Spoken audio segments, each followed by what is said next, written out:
Bonjour, je suis Jérôme Frisera-Mogli. Je suis responsable de l'innovation à l'EDEC Augmented Law Institute.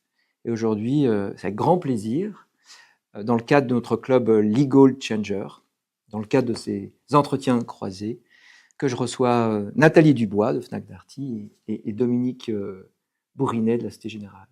Alors, Nathalie et Dominique, je vais vous laisser vous présenter. Nathalie. Bonjour, ravie d'être là pour cet échange croisé avec Dominique.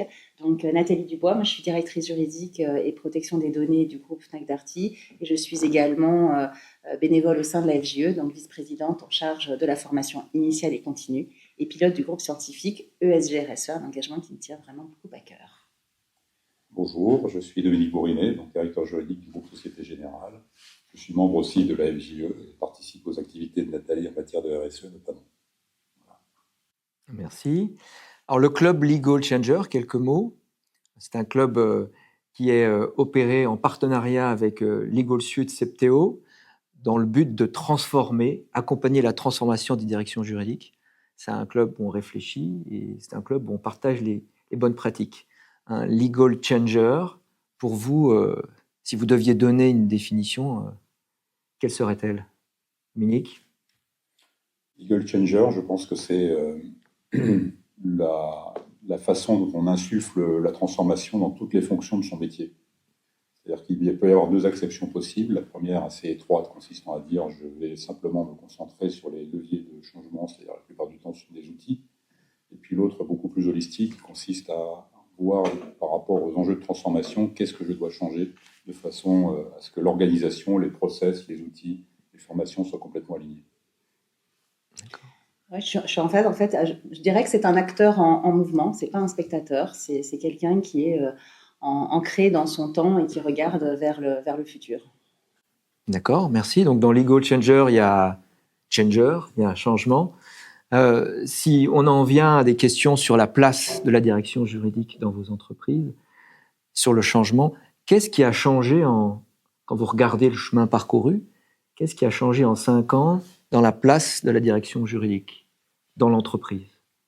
Je dirais que le métier de juriste d'entreprise, il est en changement permanent. On est finalement le métier du droit le plus jeune dans les professions juridiques. Et depuis qu'on a commencé nos activités, alors pour moi il y a quelques années maintenant, on a vu énormément changer ce métier. Donc depuis 5 ans, je pense que les fondamentaux qui changent beaucoup, ce sont justement la dimension aussi sociétale finalement avec tous ces enjeux de transformation humaine, numérique, géopolitique, environnementale, qui sont petit à petit, qui vont venir transformer aussi nos métiers, transformer leur finalité et l'implication de la direction juridique dans la transformation des entreprises qui sont de plus en plus sur la réflexion vers de nouveaux modèles d'affaires avec une réglementation qui va venir petit à petit de plus en plus contraindre et structurer aussi ces transformations.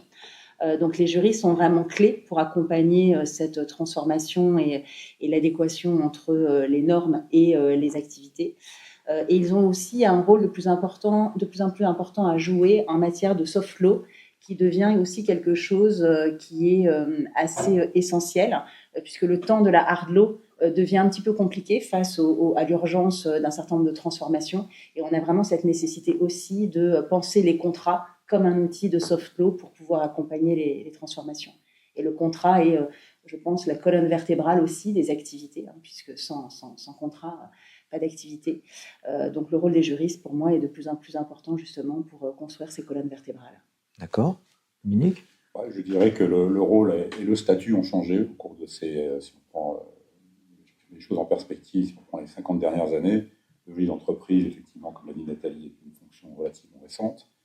Et à ses balbutiements, elle était considérée comme une fonction notariale, une fonction de back-office un peu améliorée, consistant à revoir des contrats, faire des choses assez simples, alors que le gros du travail était confié à des avocats. Et on a assisté depuis un certain nombre d'années à une montée en puissance de la fonction juridique interne, qui est assez logique, dans la mesure où le droit maintenant fait partie de la stratégie des entreprises. On ne peut pas maintenant piloter une entreprise sans avoir une bonne connaissance de l'environnement juridique, qui est devenu un élément notamment de compétitivité important. Au-delà de cela, évidemment, il y a l'enjeu qu'a souligné à juste titre Nathalie sur l'ensemble de la conformité réglementaire qui, si elle n'est pas respectée, fait peser sur les groupes, sur les sociétés, un risque important de sanction et de réputation. Donc, ce sont des éléments un petit peu variés qui vont tous dans le même sens, à savoir une plus grande empreinte de la direction juridique dans les groupes, avec un statut aussi qui mériterait d'être changé, c'est un autre débat, notamment sous l'angle de la confidentialité des avis, vieux sujet, mais qui n'est pas encore réglé malheureusement aujourd'hui. D'accord.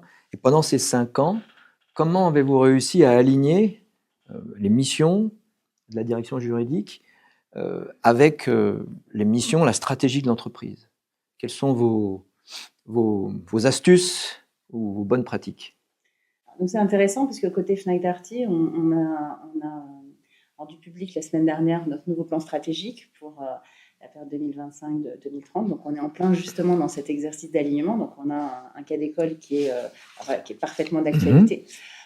Donc c'est une démarche d'entreprise d'aligner le plan stratégique de chacune des directions, pas que de la direction juridique, sur le plan stratégique de l'entreprise.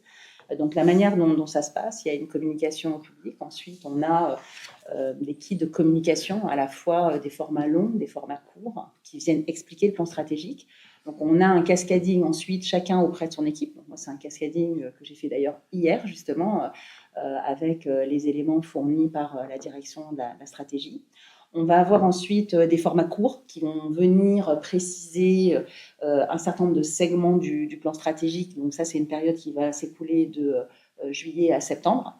Et ensuite, de septembre à octobre, on va avoir un travail par équipe, à la fois intra-direction juridique, mais aussi entre la direction juridique et nos clients internes, pour pouvoir aligner nos feuilles de route stratégiques. Ça, c'est un travail d'intelligence collective, d'atelier, qui va permettre de pouvoir chacun se nourrir les uns les autres de nos différentes actions pour voir comment on contribue au plan stratégique.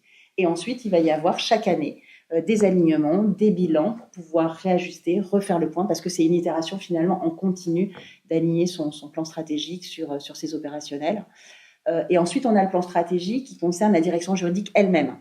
Donc là, on est vraiment sur la fonction, et on en parlera, je pense, plus tard aussi, LegalOps, qui est comment la direction juridique, dans son fonctionnement en continu, évolue pour pouvoir aussi accompagner l'évolution, les transformations de l'entreprise. D'accord, d'accord. Alors, les choses chez nous ne sont pas forcément aussi structurées, mais nous avons des interactions régulières avec la direction générale pour vérifier que ce que nous faisons au sein de la direction juridique est bien aligné, correspond véritablement aux attentes de notre direction générale en termes d'alignement par rapport à l'évolution stratégique. Ça suppose évidemment des mesures très concrètes, prises au fil de l'eau en fonction des évolutions stratégiques. Un exemple, la RSE, chère Nathalie, qui est devenue un objectif stratégique pour le groupe Société Générale depuis un certain nombre d'années. Eh bien, il a fallu évidemment accompagner le groupe dans ces stratégies et monter en compétences, créer des relais de coordination, de compétences très forts sur ces sujets, qui prennent par ailleurs donc une dimension juridique de plus en plus forte.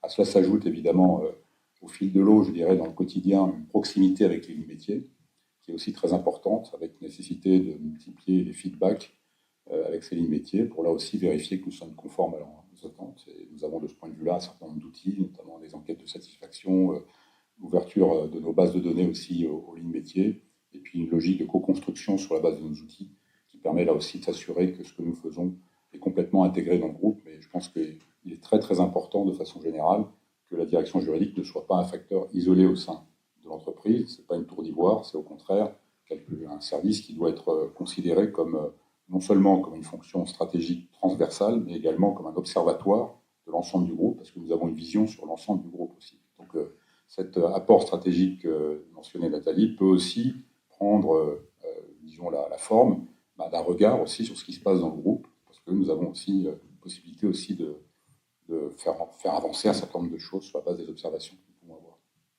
D'accord.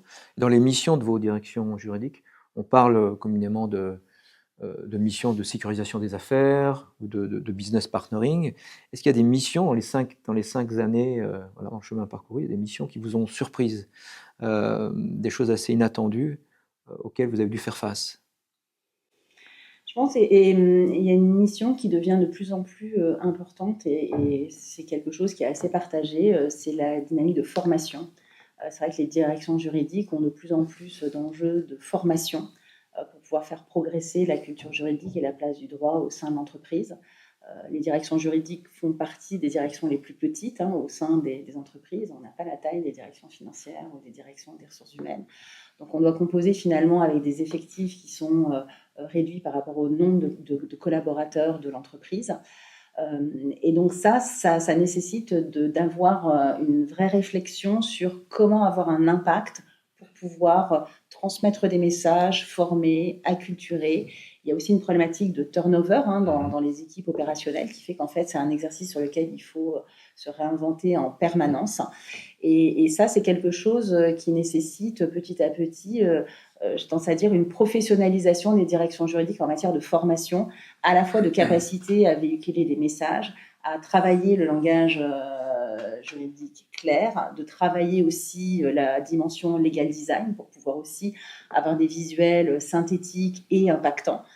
Donc ça, c'est une vraie transformation de notre métier, mais aussi les formats pour être en capacité de faire des quiz, d'avoir des interactions. Comment s'assurer que le message a bien été compris, a bien été perçu pour qu'il soit bien appliqué derrière. Donc j'ai tendance à dire que c'est une mission de la direction juridique qui prend de plus en plus d'importance parce qu'on a effectivement aussi une inflation réglementaire qui fait que on n'a pas forcément la capacité d'être sur le terrain auprès de nos clients internes en continu.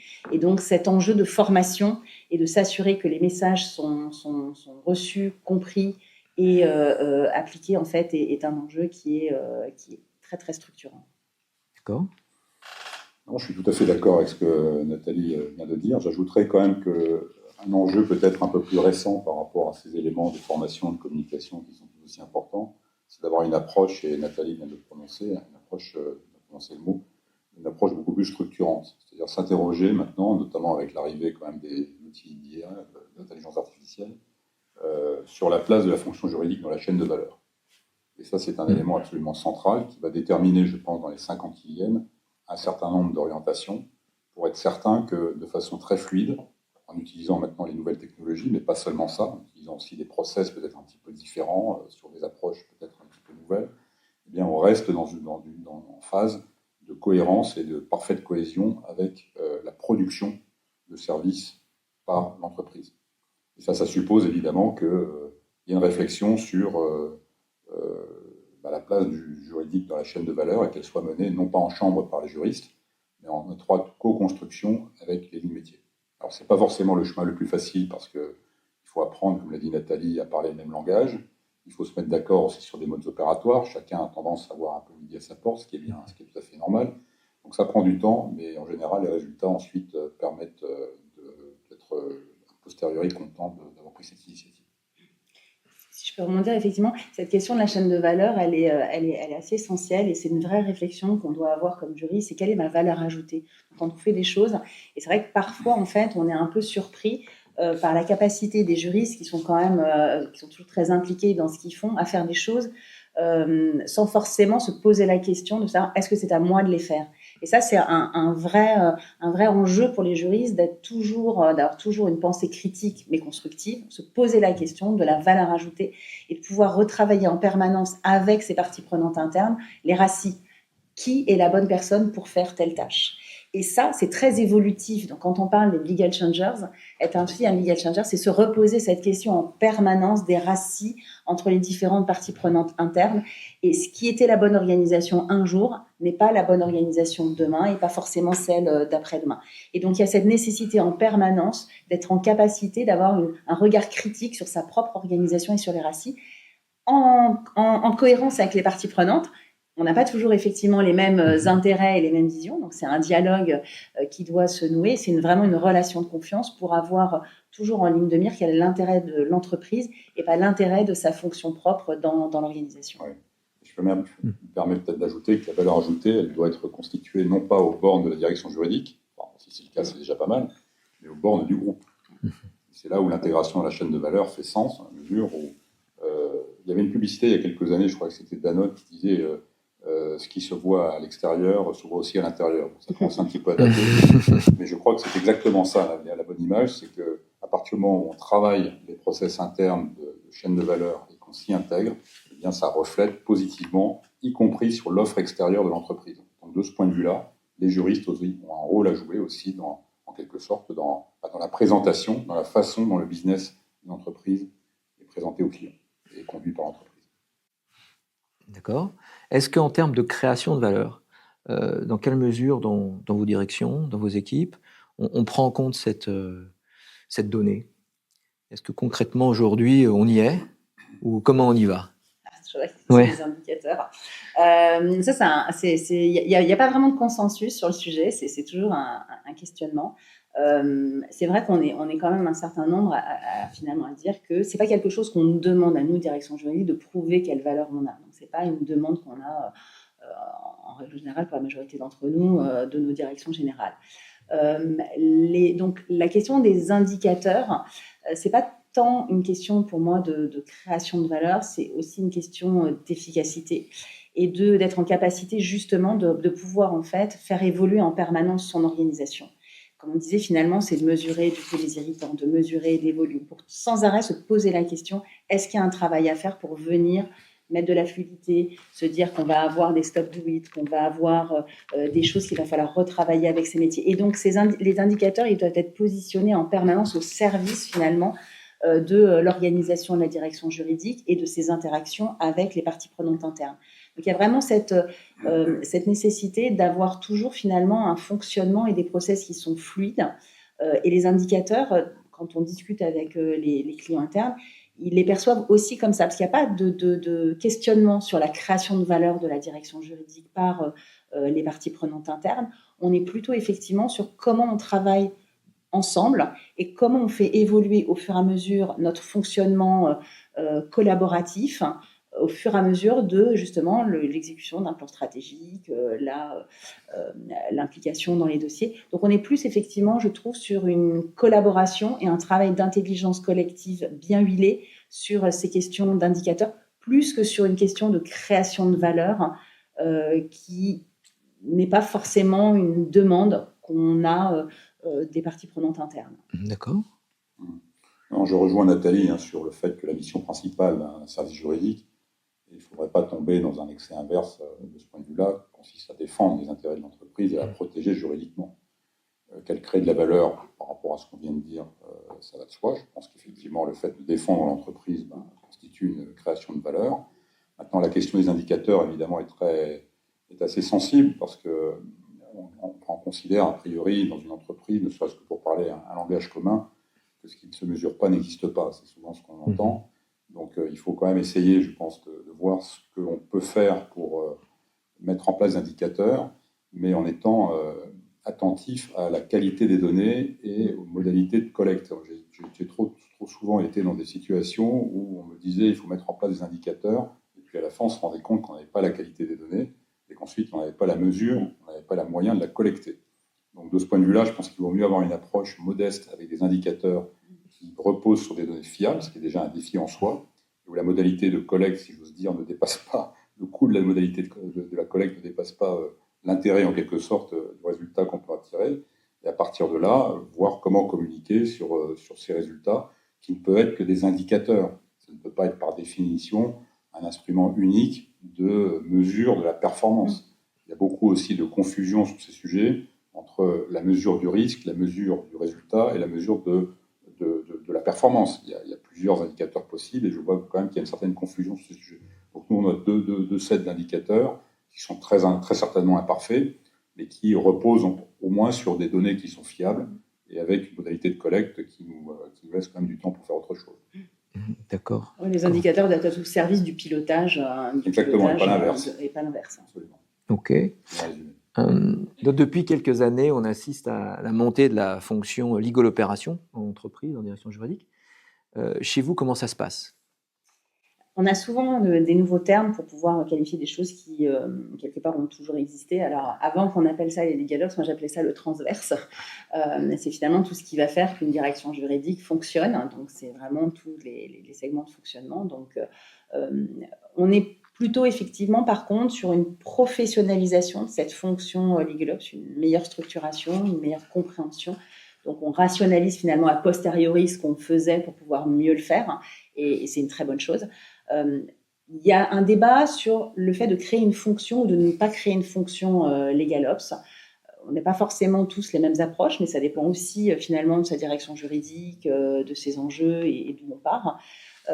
Côté Fnac Darty, moi j'ai fait le choix finalement de confier cette mission à l'une de mes collaboratrices avec laquelle je travaille vraiment en interaction et d'avoir un pilotage qui est au niveau du comité de direction de la direction juridique, puisque c'est quelque chose qui concerne chacun des juristes. Donc il y a une nécessité d'impliquer l'ensemble des collaborateurs dans la démarche plutôt que d'en faire une fonction séparée. Ensuite, c'est vrai que nous, on est une petite direction juridique, donc c'est aussi compliqué finalement de donner de la possibilité d'évolution quand on a une fonction qui est très spécifique, très cadrée, qui n'a pas de possibilité de mobilité ensuite sur d'autres postes. Donc ça peut aussi être finalement une impasse de mettre un collaborateur exclusivement sur cette fonction. En tout cas, chez nous, il n'y a pas suffisamment d'évolution possible pour cette fonction. Et je crois beaucoup, moi, au Paralegal Ops. La fonction paralegal, pour moi, est assez essentielle dans une direction juridique. Nous, on a 4 paralegals. Donc, c'est très structurant pour les juristes d'avoir la possibilité d'avoir du paralegal sur l'ensemble de leur périmètre. Et le Paralegal Ops est très important parce qu'il va venir justement faciliter le travail des juristes en collaboration, bien évidemment, avec une gouvernance Legal Ops. On a une collaboratrice qui est en charge de ça. On a des réunions mensuel Legal Ops pour pouvoir faire le point sur les chantiers en cours, pour pouvoir remonter aussi les besoins des équipes, les irritants et mettre à jour en permanence la roadmap Legal Ops. Et ensuite, il y a forcément un besoin de paralegal qui doit monter en compétence sur les outils, sur le legal design, sur tout ce qui est structuration des différents chantiers. D'accord, merci. Dominique? Alors, nous avons lancé un plan de transformation stratégique en 2019. Et dans ce cadre-là, nous avons créé donc une équipe de Legal Ops qu'on a rattachée à l'équipe CO qui existait déjà. Pourquoi nous avons fait ça? Tout simplement parce qu'on a constaté qu'il y avait beaucoup d'interactions entre cette nouvelle fonction et puis les fonctions de gestion de ressources, d'organisation, de process et de formation. Donc, toujours dans le cadre d'une approche holistique et vraiment au cœur de la direction juridique.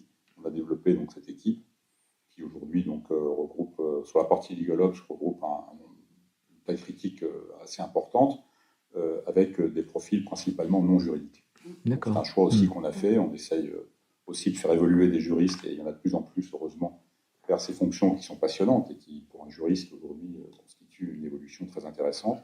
Mais nous avons tenté d'internaliser en quelque sorte ces fonctions de façon à ce qu'elles rentrent elles se fondent véritablement de façon harmonieuse dans la stratégie générale de la fonction juridique et surtout qu'on en garde en quelque sorte la maîtrise. Alors, ça ne veut pas dire qu'on n'a pas utilisé des consultants ou des personnes extérieures. Évidemment, sur la partie IT, on n'est pas rentré dans une logique de shadow IT en internalisant toute la fonction IT. Mais il était très important d'avoir sur la partie transformation une équipe qui me rapporte directement et qui puisse aussi, et c'est un élément très important, avoir la bonne communication avec les juristes pour faire comprendre un message fondamental, c'est que la transformation ne se fait pas contre les juristes, mais avec les juristes. Très bien. Et là, de vos expériences, donc on utilise le mot Legal Ops, ou peu importe le mot qu'on lui donne, mais aujourd'hui, c'est utile au fonctionnement, à la performance d'une équipe juridique? Pour moi, en fait, c'est plus qu'utile. En fait, c'est absolument indispensable. D'accord. Comme on l'a dit, un legal changer, c'est quelqu'un qui va être en capacité de faire évoluer son organisation en prise avec les enjeux externes et les enjeux internes de l'entreprise. Et donc, ça nécessite d'avoir une approche qui est de plus en plus structurée et professionnelle des legal ops. Dans les legal ops, on va avoir bien entendu l'amélioration continue de la structuration de la direction juridique, de ses process, de sa documentation. On va avoir aussi tout ce qui est gestion continue de la mise à jour des connaissances et des compétences des collaborateurs. Et on va ensuite avoir tout un volet qui est de plus en plus... Dominique en a parlé tout à l'heure d'intelligence artificielle, mais on avait déjà des gros enjeux en matière de technologie et de digitalisation, et on a vraiment une brique technologique dans les Legal Ops qui doit prendre une part très importante. Donc pour moi, les Legal Ops, on est à la fois sur ces 3 dimensions, et ces 3 dimensions nécessitent d'avoir une vision très structurée, d'avoir des indicateurs, de pouvoir avoir aussi une veille externe pour pouvoir sans arrêt se tenir au courant des évolutions sur le marché, de se benchmarker aussi, d'aller chercher les bonnes pratiques, parce que c'est assez intéressant quand on fait l'exercice de maturité de sa propre direction juridique. On a toujours des segments sur lesquels on est meilleur que d'autres. C'est lié à la culture d'entreprise, c'est lié au profil des collaborateurs, c'est lié aux attentes aussi qu'il peut y avoir en interne. Et il y a d'autres organisations qui vont être bien plus avancées, bien plus matures sur d'autres sujets parce qu'effectivement, elles auront eu finalement une injonction de travailler ces sujets plus fortes que dans sa propre entreprise. Donc, c'est tout l'intérêt aussi du Club des Legal Changers, de toutes nos instances externes, notre groupe scientifique à laquelle Dominique est également partie prenante sur le SGRSE, pour pouvoir sans arrêt se benchmarker avec nos pairs et pouvoir sans arrêt aussi faire évoluer et aller chercher, et ne pas réinventer la roue alors que nos camarades ont fait des choses qui sont très bien par ailleurs. D'accord. Dominique, pour vous, la fonction Legal Ops aujourd'hui, critique, clé dans l'entreprise? Absolument, elle est totalement clé et de plus en plus importante, même s'il faut toujours garder à l'esprit que notre vocation première est quand même de délivrer un service juridique.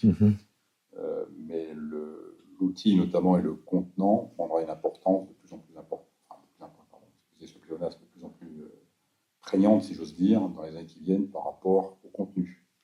Donc, je pense que la question qui va se poser d'un point de vue stratégique pour les divisions juridiques, c'est de savoir comment maîtriser complètement le contenant, faire en sorte que l'enveloppe, en quelque sorte, dans laquelle on va délivrer notre service, que ce soit un outil, un process, peu importe, et l'enveloppe adéquate qui permette de continuer à faire la différence en termes de prestataires de services. Et de ce point de vue-là, les outils, évidemment, prennent une dimension absolument capitale. On ne peut plus se contenter maintenant de se concentrer uniquement sur le contenu de ce que l'on fait. Il faut aussi avoir une approche qui englobe aussi le contenu. Alors, comme l'a dit Nathalie, c'est pas simple parce qu'il y a beaucoup d'offres sur le marché, sur les outils. C'est un marché qui, je pense, quand on parle des legal ops, ou plutôt des legal tech, comme on dit, on voit quand même qu'il y a florès de nouveaux intervenants, etc. Il faut faire très attention, évidemment, à faire les bons choix. Et considérer aussi que notre direction générale s'attend à ce qu'on puisse rendre des comptes sur ces investissements. Donc, nous, dans le cadre de notre plan de transformation stratégique, nous avons dû quand même rendre des comptes à la direction générale pour qu'on puisse faire ressortir ce qu'on appelle le ROI sur une transformation juridique. Donc, à partir de là, on a réussi à obtenir des enveloppes, des choses comme ça. Et évidemment, le juge de paix en la matière, ça a été de savoir si on avait réussi à augmenter notre efficacité opérationnelle grâce à la transformation ou pas. D'accord. Donc, ça n'exclut pas, pour revenir au sujet précédent, les indicateurs, je pense qu'il faut rentrer aussi dans une logique où les investissements devront être là, mais il n'y aura pas d'argent gratuit. En tout cas, c'est comme ça que je le pose. D'accord. Donc, un conseil qu'on pourrait donner à un directeur juridique qui prend ses fonctions, qui est en pleine transformation vers une activité de legal opération et de performance. Pensez ROI, pensez chaîne de valeur, d'autres conseils qu'on pourrait lui donner? Toute transformation commence par un diagnostic. Donc, je pense qu'il y a effectivement le premier conseil, c'est déjà de faire un état des lieux, puisqu'il y a toujours, on ne part jamais de nulle part. Donc, il faut s'appuyer sur l'existant, donc identifier les forces déjà de l'organisation existante. Donc, c'est très important. Et quand on est sur une transformation, et surtout en matière de legal ops, comme Dominique le rappelait, en fait, la question, c'est que ça doit être au service de la mission de la direction juridique. Et le service de la mission de la direction juridique, il est à destination des parties prenantes internes et de l'entreprise. Donc, il faut ne pas oublier dans le diagnostic et ensuite l'écriture, finalement, de la feuille de route, d'interviewer ces parties prenantes. Parce qu'on n'est jamais tout seul, on fait quelque chose au sein d'une organisation. Donc, démarrer sa réflexion, pas simplement en étant dans l'entre-soi de juriste, mais dans l'interaction dès le démarrage avec ses parties prenantes internes. Et sur toute grande transformation, moi, c'est quelque chose que je pense très important, c'est d'avoir un comité de pilotage composé des parties prenantes internes clés, sur la feuille de route. Très important d'identifier qui est clé. Ça peut être l'IT, ça peut être l'audit, ça peut être la direction des achats, ça peut être une fonction opérationnelle. Mais je pense très important de pouvoir en fait avoir finalement cette fonction client compatible by design dès le démarrage de la réflexion. D'accord. Dominique? Non, tout à fait d'accord. Ouais. Je pense que l'important, c'est vraiment d'avoir une idée claire de sa stratégie. Une fonction juridique doit avoir aussi, comme l'a dit Nathalie, sa propre stratégie, euh, dans le cadre d'une approche qui doit évidemment correspondre à la stratégie du groupe. De ce point de vue-là, il est important, outre les piliers de la stratégie, de s'assurer qu'on a mis en place les moyens, les process, une organisation, les formations qui sont totalement cohérents. Parce que se concentrer sur un outil ou se concentrer sur une organisation sans regarder le reste, aujourd'hui, je ne pense pas que ce soit encore la bonne approche. C'est-à-dire qu'il faut vraiment toujours garder, c'est un des charmes et une des difficultés de notre métier, c'est d'avoir toujours cette vision panoramique, tout en étant de plus en plus, en tout cas, si j'en crois mon expérience personnelle, je ne sais pas si Nathalie la partage, on a de plus en plus vocation aussi à rentrer aussi dans certains dossiers, ne pas s'en désintéresser, ne pas trop considérer qu'à partir du moment où c'est un dossier, ça ne relève pas du directeur juridique. Si, le directeur juridique doit aussi s'impliquer dans les dossiers, pas tous évidemment, ceux qui sont à plus fort enjeu. Donc il faut concilier cette approche assez technique par rapport au dossier, qui reste quand même le cœur de notre activité, comment sécuriser l'entreprise, avec une approche beaucoup plus holistique qui consiste véritablement à s'interroger de nouveau sur quel est mon mode opératoire et est-ce que je suis totalement aligné par rapport à mes différents leviers, formation, process, organisation, outils. Est-ce que tout ça est parfaitement aligné au service du groupe et en totale concordance évidemment avec les partenaires internes. D'accord, d'accord. On a parlé donc de chaîne de valeur, et on a parlé de technologie. Quand on parle de digitalisation, est-ce que l'automatisation, votre expérience, c'est un mythe ou est-ce qu'on peut vraiment automatiser des éléments clés de votre chaîne de valeur? Je pense que la digitalisation, l'automatisation, c'est une réalité. Après, pas forcément pour tout. Je pense que le maître mot de ce qu'on a dit, c'est toujours se poser la question de la finalité. On ne digitalise pas et on n'automatise pas juste pour le faire. La question, c'est pourquoi on devrait le faire. Questions qui vont devenir de plus en plus prégnantes pour l'intelligence artificielle. Côté Fnac Darty, l'automatisation, notamment la génération de contrats, c'est quelque chose qui a été pensé très tôt, puisqu'on est, nous, en tant qu'entreprise de distribution, assujettis à la LME, donc qui nécessite pour nous d'avoir la signature de nos contrats annuels avec nos fournisseurs avant la fin du mois de février. Donc, ce qui fait qu'on a une fenêtre de négociation qui est très intense. D'accord. Ouais. Donc, l'efficience de ce process contractuel étant clé, on a vraiment eu très tôt cette dynamique de digitalisation et d'automatisation, notamment sur la génération automatique de contrats. Donc ça, c'est vraiment quelque chose sur ce process contractuel qui a été initié très tôt et une réflexion en permanence sur comment on va toujours plus loin dans la digitalisation de ce process pour aller vraiment toujours de plus en plus vite, pour pouvoir laisser le plus de temps finalement aux tâches à valeur ajoutée. Et la signature électronique, de la même manière, c'est quelque chose qui est venu assez tôt, poussé par la direction juridique. Et on est sans arrêt en veille sur l'offre foisonnante, comme le soulignait Dominique, des Legal Tech, qui vont venir proposer des solutions pour pouvoir toujours essayer finalement d'automatiser, de digitaliser les tâches sur lesquelles on estime qu'on n'a pas de valeur ajoutée ou sur lesquelles on ne devrait pas en avoir, pour pouvoir dégager du temps sur les tâches à valeur ajoutée. On a des équipes qui sont lean et qui n'augmentent pas. Voilà, c'est pas quelque chose qui est toujours facile d'augmenter la taille des équipes malgré l'inflation réglementaire.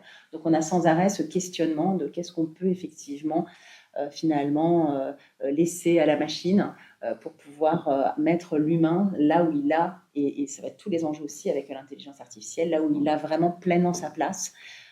Et donc la place de l'humain est très importante à réfléchir et puis à faire évoluer. Et on doit sans arrêt être sur notre valeur ajoutée qui évolue. Donc l'automatisation, pour moi, c'est essentiel dans les fonctions d'un directeur juridique de se poser ces questions-là. Oui, je rejoins tout à fait Nathalie. Je pense qu'à terme, l'enjeu du digital, ça ne sera pas forcément l'outil en tant que tel. Il y aura, je m'y avance et j'ai tort parce que je ne suis pas du tout un spécialiste du secteur, mais je pense qu'il y aura à un moment donné une convergence des outils qui fera que on aura à peu près les mêmes fonctionnalités. Je parle sur 10 ans, voire sur 15 ans, peut-être avant, j'en sais rien, l'élément différenciant ne sera pas forcément sur les outils, contrairement à ce qu'on pense aujourd'hui. Peut-être que je me trompe, on verra. Par contre, l'élément différenciant, le véritable enjeu, et Nathalie l'a dit à fort juste titre, ce sera l'humain. Ce sera la façon dont on se différencie avec les outils, comment on continue à offrir une offre de service qui soit différenciante par rapport à une palette d'offres qui sera beaucoup plus diverse qu'aujourd'hui. Et ça va être ça le véritable enjeu sur, disons, les 5, 10, voire 15 ans, je ne sais pas, qu'on aura devant nous. Ça nécessite encore une fois une réflexion stratégique sur à la fois l'intégration du digital dans une offre de service. Si on se projette dans le temps, c'est quoi finalement notre positionnement dans 5 à 10 ans? Est-ce qu'on se voit comme prestataire de services utility, ce qui pourrait être une optique, finalement, tout ce que ne fait pas la machine, je le ferai, quitte à faire d'autres choses, des choses différentes, mais avec une approche beaucoup plus globale de mon service. Nous, ce n'est pas du tout notre optique. On est sur une optique, comme l'a dit Nathalie, d'efficacité opérationnelle d'un côté et de valeur ajoutée de l'autre. Mais la valeur ajoutée, il faudra quand même s'interroger sur c'est quoi dans un horizon à 5 ans? Est-ce que c'est uniquement l'expertise juridique? La réponse est clairement non. Il y aura des enjeux de soft skills, de qualité de service, de suivi, de contrôle, qui vont probablement donner lieu aussi à une modification, en quelque sorte, des modes opératoires d'une fonction juridique. Et c'est là-dessus qu'il va falloir travailler. Il va falloir le faire en amont, parce que je pense que si on n'anticipe pas le sujet, eh bien, on pourra évidemment se mettre à la merci de le subir, ce qui n'est jamais positif. D'accord. Donc on parle d'automatisation. Et l'élément de, si je t'entends Nathalie, l'élément de décision, le critère de décision, c'est la capacité à se dire est-ce que là, j'apporte oui ou non de la valeur ajoutée. Donc est-ce qu'aujourd'hui, on a encore des discussions en interne de direction juridique sur des choix de make or buy? C'est-à-dire, est-ce que vous dites, tiens, là, je vais automatiser, est-ce que je vais systématiquement aller sur le marché pour acheter un outil qui est sur étagère, ou je peux me poser des questions de faire quelque chose de sur mesure? Je pense que ça fait partie des réflexions continues D'accord, qu'on a, et je pense que c'est des réflexions avec l'engouement et le développement de l'intelligence artificielle, c'est des réflexions qu'on va avoir de plus en plus. Se poser la question des outils ou du bas, c'est se poser la question de la place de l'humain au sein de l'organisation et des process. Et donc, sur la question finalement des outils, et quand on se pose la question de l'humain, il y a des questions compliquées qui vont être de se dire, finalement, je pourrais faire par la machine ou à l'extérieur, peut-être beaucoup mieux, beaucoup plus vite, mais pour autant, on a aussi la nécessité d'avoir des organisations apprenantes. Et la capacité d'une organisation et de collaborateurs à apprendre nécessite aussi d'avoir un certain nombre finalement de tâches à exécuter, de raisonnements à pouvoir intégrer, de pouvoir finalement répéter aussi certaines tâches pour pouvoir. C'est la répétition du geste qui permet aussi d'acquérir certaines compétences. Et il y a des chemins de compétences aussi qui nécessitent des étapes. Les réflexions qui sont vraiment pour l'instant ongoing, j'ai pas de religion faite sur le sujet, se pose de se dire, et ça c'est une question, de se dire, est-ce qu'il y a des choses finalement, où je pourrais dire finalement je préfère que des collaborateurs perdent du temps à faire certaines choses, mais ils en ont besoin dans le processus d'apprentissage et dans le processus d'apprendre le geste, plutôt que de le confier finalement à une machine ou à l'externe, où ça pourrait être différent. Et ça nécessite vraiment d'avoir vraiment réfléchi, parce que ce sera potentiellement contre-intuitif pour le reste de l'organisation. Ça peut être contre-intuitif aussi sur une dynamique budgétaire, sur une dynamique aussi de temps et de rapidité d'exécution. Donc ça nécessite pour le directeur juridique, je pense là pour le coup, d'avoir vraiment d'avoir vraiment réfléchi. Mais ça va être des questions pour moi qui vont être essentielles pour pouvoir garder toute sa valeur ajoutée à l'humain. Et l'humain, et le temps de la réflexion, c'est pas parce qu'on a une machine qu'on réfléchit forcément plus vite. Donc le temps de la réflexion de l'humain doit être pris en compte. Et donc ça fait partie des questions qui sont à la fois passionnantes et en même temps un peu vertigineuses. Mais c'est aussi, je trouve, le sel du job des legal changers, c'est justement de pouvoir s'attaquer à ces réflexions et plonger un petit peu dans les méandres du cerveau humain. Donc c'est assez passionnant, je pense. D'accord. Dominique ? Nous avons privilégié une approche plutôt orientée vers le make depuis 2019. Donc la plupart de nos d'outils ont été faits en interne, D'accord. ce qui n'est pas forcément une mince affaire, parce qu'il y a une question d'alignement de compétences, de disponibilité de consultants, de partage d'un même langage avec les IT internes, etc. Bon, finalement, on a probablement eu plus de temps qu'en achetant sur le marché. L'avantage, c'est qu'on maîtrise complètement l'outil et on s'assure qu'il est en phase avec l'ensemble de notre stratégie.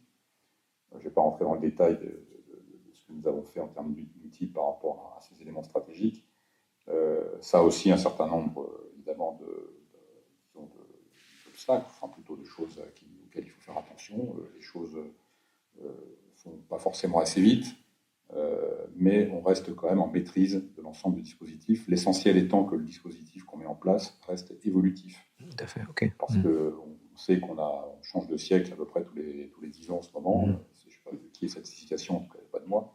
Et je crois que c'est très vrai. Donc si on a un dispositif qui reste fossilisé à une étape d'avancement technologique sans pouvoir saisir la prochaine, on se retrouve rapidement hors jeu. C'est et donc, dans ce cas-là, il faut vraiment s'interroger sur ce que l'on fait. On est parti d'une approche, de ce point de vue-là, qui n'était pas disruptive, avec les 3 P, c'est-à-dire progressif, pragmatique, et le 3e P, progressif, pragmatique, et le 3e P, je ne m'en souviens pas, mais ça va me revenir. L'idée étant véritablement qu'on puisse s'assurer qu'on a une bonne base d'acculturation dans les équipes. On a commencé véritablement par ça, pour véritablement faire comprendre les enjeux, constituer des communautés de digital champions qui sont là pour faire l'interface avec les juristes, et ensuite simplement commencer à monter les outils. Donc voilà, et on reste en quelque sorte dans cette optique-là, ce qui n'exclut pas qu'on aille sur le marché aussi de temps en temps pour acheter des outils complémentaires. D'accord, ok. Et vous en avez parlé tous les deux, on assiste à une montée de l'IA.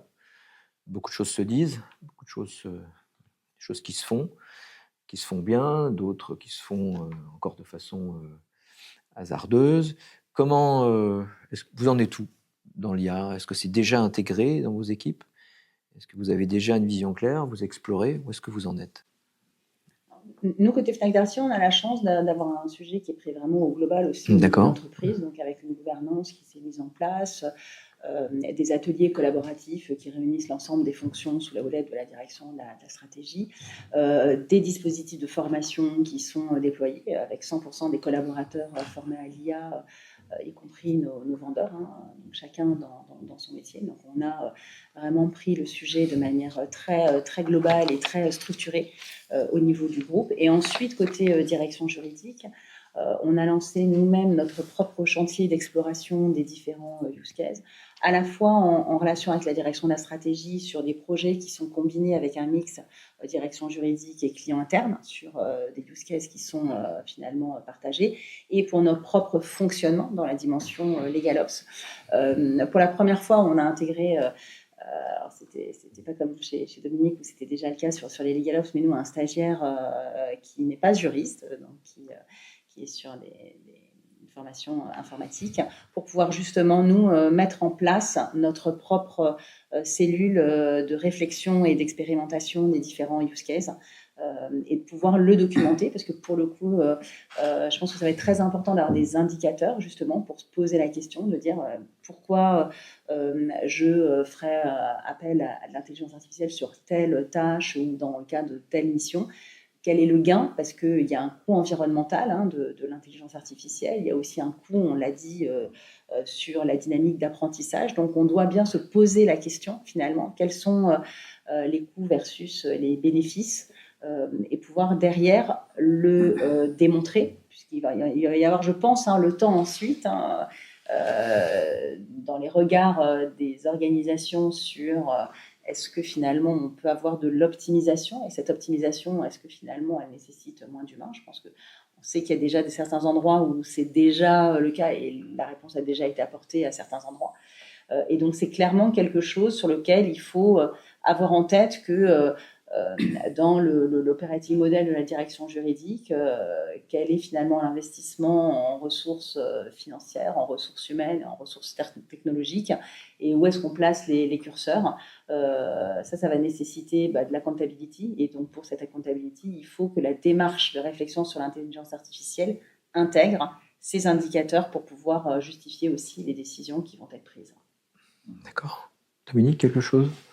Concrètement, oui, nous utilisons déjà D'accord. l'IA Ouais. de façon limitée dans le cadre de nos outils, mais de façon, encore une fois, pas forcément énorme, parce que nous sommes prudents et encore une fois, on applique le principe rappelé par Nathalie, à savoir le principe de valeur ajoutée. Pour ce qui concerne l'IA générative, nous avons lancé 4 use cases. Là aussi, de façon pragmatique, je reviens sur les 3 P parce que j'ai oublié le troisième P, mais qui s'applique aussi à ça. Donc, c'est progressif, pragmatique et participatif. Voilà, participatif ayant bien à tort échappé, étant tout aussi important que les 2 premiers. Donc, nous avons lancé 4 use cases. Le principal d'entre eux consisterait à associer, à transformer un moteur de recherche que nous avons déjà sur notre base de documents, qui est en architecture ouverte, donc disponible au métier, sur un site qui s'appelle la Legal Marketplace, donc qui est en quelque sorte notre rendez-vous, notre lieu de rendez-vous, notre base principale avec laquelle on interagit, grâce à laquelle on interagit avec le groupe. Et donc, on pourrait remplacer ce moteur de recherche par un outil conversationnel plus efficace, basé sur l'IA générative. Donc, ça, c'est en cours. Ce n'est pas sans poser un certain nombre de questions. On verra, on est en phase de test. On prend encore une fois le temps des tests. On est très, très long sur le test, avec beaucoup d'étapes. Et puis, on le fera et on ouvrira ça au métier, qu'à partir du moment où on sera confortable sur le niveau de qualité.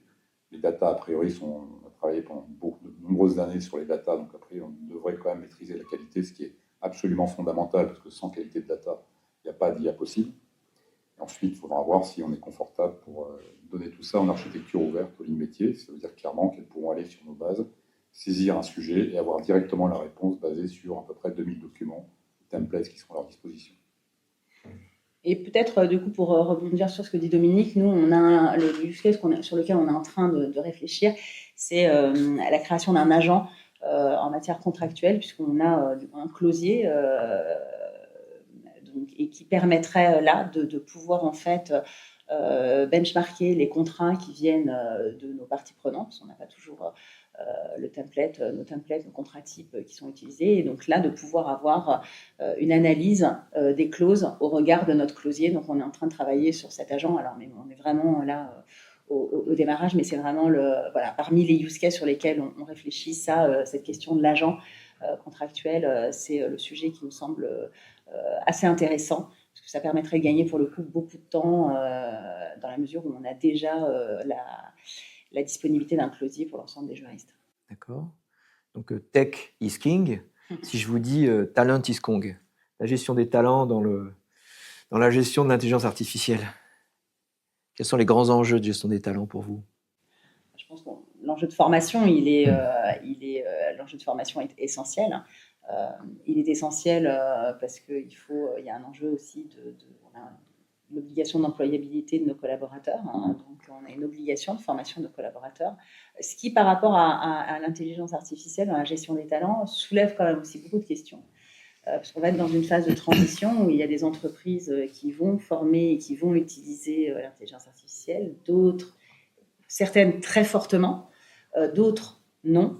Et ce qui va poser une question dans la mobilité des collaborateurs, en fait. Quand je viens d'une entreprise qui était très IA, dans laquelle il y a plein de tâches que je ne ferai plus, que je ne saurais plus faire, puisque finalement, elles auront été transférées. Et finalement, si je bouge dans une entreprise qui n'utilise pas l'IA, on va me demander de faire des choses que je ne faisais plus ou que je n'ai jamais appris à faire. Et donc, il va y avoir une gestion du temps et des tâches sur lesquelles il va falloir réapprendre. Et inversement, si je viens d'une entreprise qui n'était pas du tout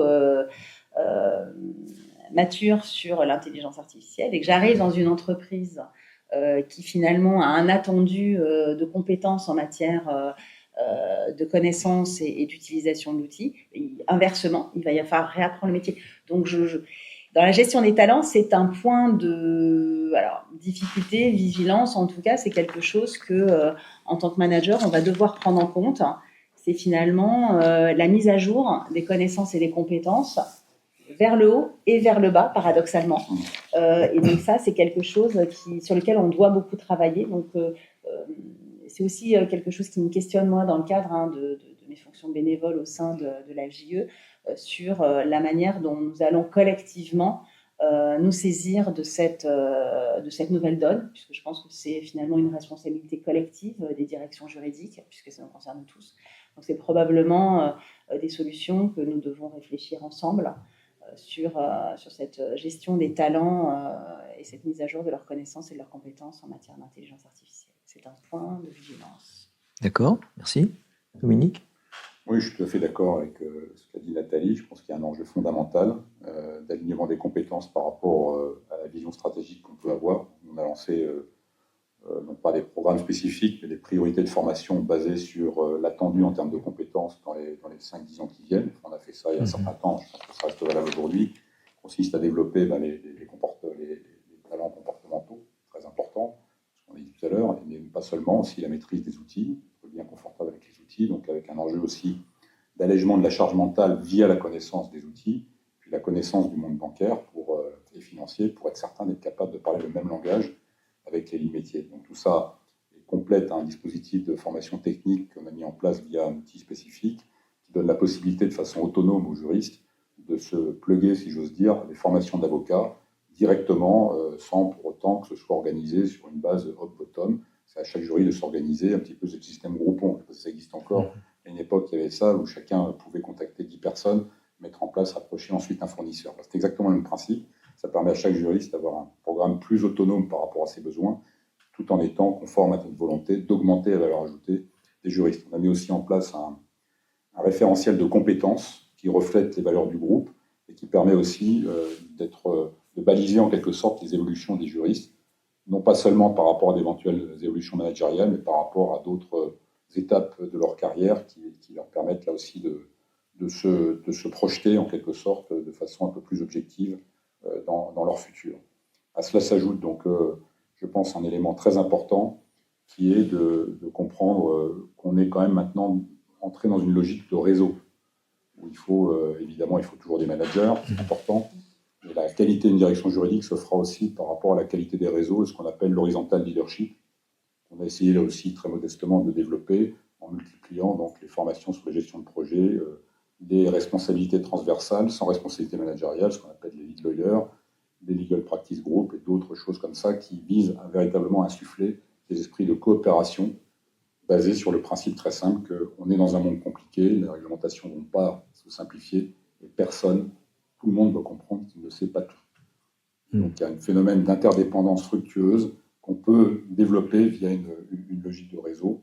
À cela s'ajoute évidemment un impératif qui est de développer une culture d'ouverture. Nathalie y a fait allusion, d'être ouvert sur l'extérieur, de ne pas hésiter à prendre des positions, à aller dans les associations, à prendre la parole, en quelque sorte aussi à recevoir en quelque sorte les bonnes pratiques, de façon à ce que, encore une fois, on soit dans une logique de transformation qui soit fructueuse à la fois pour la direction juridique, le groupe, mais aussi pour chacun des juristes.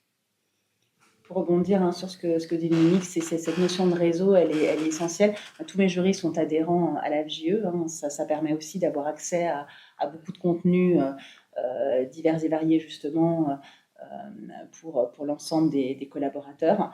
Je crois beaucoup aussi qu'il va falloir qu'on réfléchisse aussi beaucoup à des formations non juridiques, justement pour avoir, quand on est dans cette logique de legal changers, on doit être en prise avec son temps, avec les transformations sociétales, avec les grandes tendances.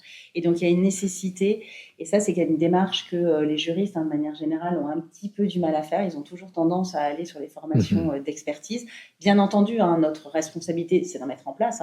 Nous, on a tout un dispositif de formation aussi en lien avec nos cabinets d'avocats dans le cadre de nos conventions d'honoraires pour pouvoir avoir une mise à jour continue des connaissances et des compétences. Mais on a aussi cette nécessité de pouvoir aller en dehors du terrain juridique pour pouvoir mettre le droit au service de la stratégie de l'entreprise. Et donc, on a cette nécessité de pouvoir sortir de notre champ d'expertise juridique pour comprendre et mettre en application l'expertise juridique dans un tout. Et ça, c'est vraiment quelque chose qui est contre-intuitif pour les juristes. On a vraiment cette nécessité d'avoir un peu une réflexion différente dans la formation continue sur une ouverture en dehors du juridique. Et ça, c'est vraiment quelque chose, je pense, qui est embryonnaire et qu'il va falloir qu'on travaille beaucoup plus collectivement. Oui. Je rajouterais peut-être qu'il y a un élément qu'on doit, à mon avis, prendre en considération de façon beaucoup plus importante qu'avant.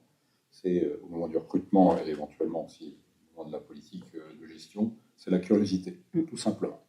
La compétence, évidemment, on est supposé l'avoir, plus ou moins évidemment, mais en tout cas, on est supposé l'avoir acquise. La curiosité, par contre, c'est quelque chose de fondamental. Je pense qu'un juriste doit être curieux pour évoluer, pour s'adapter et pour saisir toutes les opportunités qui vont s'offrir à lui. Ouais. À cela s'ajoute donc, comme l'a dit Nathalie, la diversification. Dans les sets de compétences qu'on a mis en place figure aussi l'innovation. Donc l'innovation est aussi un élément de paramétrage en quelque sorte de l'évolution d'un juriste dans le temps chez nous, puisque ça fait partie de notre set de compétences. Donc là aussi, il y a aussi, comme l'a dit Nathalie, une volonté aussi d'adapter en quelque sorte et de vraiment d'élargir de façon, mais pas forcément à la marge, mais d'élargir de façon très profonde le set de compétences au service d'une évolution collective. D'accord. Merci. Nous arrivons au terme de notre entretien croisé. Le mot de la fin. J'aime bien le livre des changements, le livre chinois, le livre des transformations, qui dit il y a des grands changements tous les 500 ans, et heureux ceux qui vivent au moment des grands changements. Alors, j'ai envie de vous poser la question, qu'est-ce qui vous rend heureux dans vos fonctions au quotidien? Ça sera le mot de la fin. Nathalie, Dominique? Je pense que, et en fait, ça ressort bien d'ailleurs de ce que tu viens de dire, en fait. Ce qui est heureux quand on est juriste en entreprise, ce sont les dynamiques relationnelles qu'on va avoir avec les différents acteurs, hein, puisque finalement, on est un acteur au sein d'une organisation, d'un collectif. Et ce qui fait sens, hein, c'est notre capacité à faire lien. Ce sont les dynamiques relationnelles qu'on peut construire et qui nous nourrissent. L'interaction avec finalement des fonctions non juristes et donc toutes ces perspectives finalement de participer à une aventure collective. Donc c'est ce qui me rend fondamentalement, c'est ce qui m'anime fondamentalement. Merci. Dominique? Je pense que la fonction managériale, peut-être qu'on n'a pas forcément parlé, mais c'est absolument essentiel. Et je pense que le rôle que nous avons aussi, c'est d'avoir des juristes heureux, tout simplement. Ouais. Faire en sorte que, alors ça, je ne parle pas du baby-foot, du ping-pong, etc. Je parle vraiment de la satisfaction à remplir ses fonctions de façon épanouissante. Parce qu'un juriste heureux, un juriste épanoui, est un juriste beaucoup plus efficace qu'un juriste malheureux. Donc notre rôle principal, je pense, c'est évidemment pas le seul, et ça ne veut pas dire qu'il faut accepter tout et n'importe quoi, que les propos ne soient pas mal entendus, mais je pense que notre fonction principale, c'est d'abord aussi de rendre finalement nos juristes heureux dans leur travail. Voilà. En sachant qu'à partir du moment où ils seront heureux, ils seront plus efficaces au service de l'entreprise. Merci à tous les deux. Merci.